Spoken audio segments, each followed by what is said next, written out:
र यसमा चाहिँ है तल्लो पनि ब्रुड माथि पनि ब्रुड छ है। तल्लो ब्रुडमा चाहिँ रानी छ र यो माथिल्लो ब्रुडमा चाहिँ क्वीनलेस छ। यसमा चाहिँ रानी छैन र यसमा चाहिँ वर्कर्स बी मात्रै छ।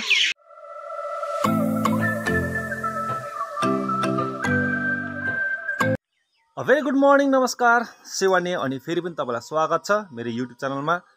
र आशा छ तपाईँहरू सबै सन्चै आरामै हुनुहुन्छ भनेर र म पनि सन्चै आरामै छु। र आजको भिडियोमा तपाईँलाई देखाउने छु म रानी र रानी विहीन भएको मौरीको गोला तपाईँले कसरी थाहा पाउनुहुन्छ।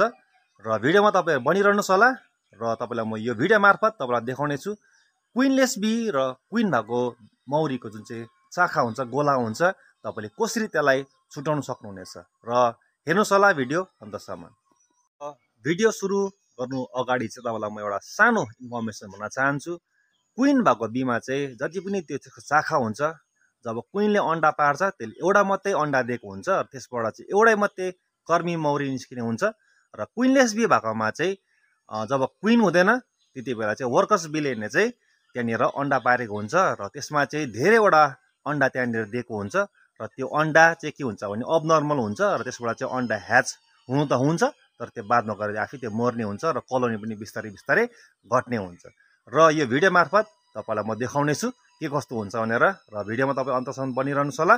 र जति पनि मेरो नयाँ सब्सक्राइबर हुनुहुन्छ तपाईँलाई धेरै धेरै धन्यवाद छ, तपाईँले मलाई सपोर्ट गरिदिनु भएकोमा। र जति पनि मेरो नयाँ भ्युवर्सहरू हुनुहुन्छ, यदि तपाईँले मेरो च्यानललाई सब्सक्राइब गर्नुभएको छैन भने तपाईँले मेरो च्यानललाई सब्सक्राइब गर्नुहोस् होला र हेर्नुहोस् होला यो भिडियो। र आज चाहिँ म तपाईँहरूलाई है यो जुन चाहिँ यो फ्रेम तपाईँले यहाँ देखिरहनु भएको छ, यसमा चाहिँ यो मौरी क्वीनलेस भइरहेको छ है। र यो क्वीनलेस मौरीलाई चाहिँ अब अर्को डुडसँग चाहिँ मर्ज गर्नको लागि है तपाईँलाई यो भिडियो मार्फत तपाईँलाई देखाउन गइरहेको छु। र अब के कस्तो हुनेछ तपाईँलाई म यो भिडियो मार्फत देखाउने छु है, हेर्नुहोस् होला। र अहिले तपाईँले यो चाखामा हेर्नुभयो होला है, यो चाहिँ क्वीनलेस बी भएकोले गर्दाखेरि चाहिँ वर्कर्स बीले चाहिँ यसरी अन्डा पारेको हुन्छ। र धेरै यहाँनिर अन्डाहरू तपाईँले यहाँ देख्न सक्नुहुनेछ, लार्भाहरू है। उहाँ पनि एकदमै कृषक भनौँ है, उहाँ पनि धेरै यो मौरीमा इन्ट्रेस्टेड हुनुभएको एकजना फार्मर्स हुनुहुन्छ। र उहाँहरूको पनि अहिले 15-16वटा मौरीको बक्सामा चाहिँ मौरी राख्नुभएको छ।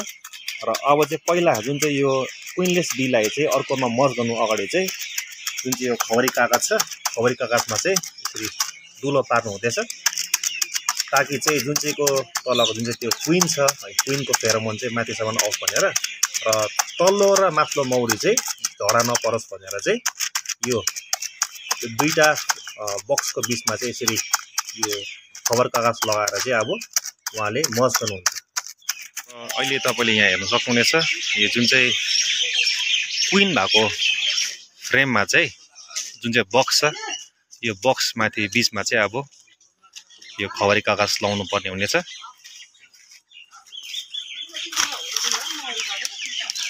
र यसरी चाहिँ है यो खबरी कागज लाउनु पर्ने हुनेछ यो क्वीन भएको जुन चाहिँ बक्समा चाहिँ।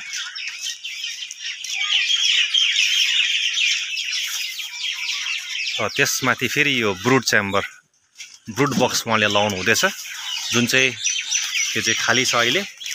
र यसमा चाहिँ अब जुन चाहिँ क्वीनलेस बी छ त्यो चाहिँ उहाँले अब यसमा लगाउनु हुनेछ।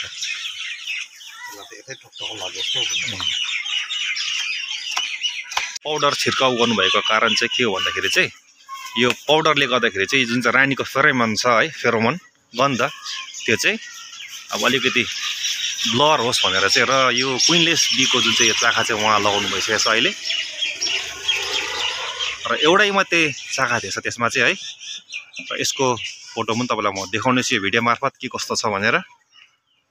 र यसमा चाहिँ सबै रानी नभएर चाहिँ मासेको रहेछ। र सबै यो मौरीहरू चाहिँ यहाँनिर हालिसक्नुभयो। र यसमा चाहिँ है तल्लो पनि ब्रुड माथि पनि ब्रुड छ है। तल्लो ब्रुडमा चाहिँ रानी छ र यो माथिल्लो ब्रुडमा चाहिँ क्वीनलेस छ। यसमा चाहिँ रानी छैन र यसमा चाहिँ वर्कर्स बी मात्रै छ। र अब चाहिँ के हुन्छ भने चाहिँ है, जुन चाहिँ यो मुनिको रानी छ यसमा, यसको फेरोमोन चाहिँ माथि यो कागजमा जुन चाहिँ दुलो पारेको छ त्यसबाट फेरोमोन माथि आउँछ। र त्यसपछि चाहिँ गन्ध एउटै भएपछि चाहिँ पछि यो कागज चाहिँ यहाँबाट हटाउनु पर्ने हुनेछ। यो त थियो आज तपाईँहरू समक्ष मौरी बारे छोटो जानकारी। र फेरि तपाईहरु समक्ष यस्तै इन्फर्मेटिभ भिडियो लिएर आउने छु। त्यतिन्जेल तपाईले मलाई यसरी नै सपोर्ट अनि माया गर्नुस् होला र यति भन्दै आजको ब्लगबाट म तपाईहरु समक्ष बिदा लिनेछु र फेरि अर्को ब्लगमा भेट्नेछु। Till then, keep watching our videos and see you in the next vlog. I came here to party. I'm not gonna lie.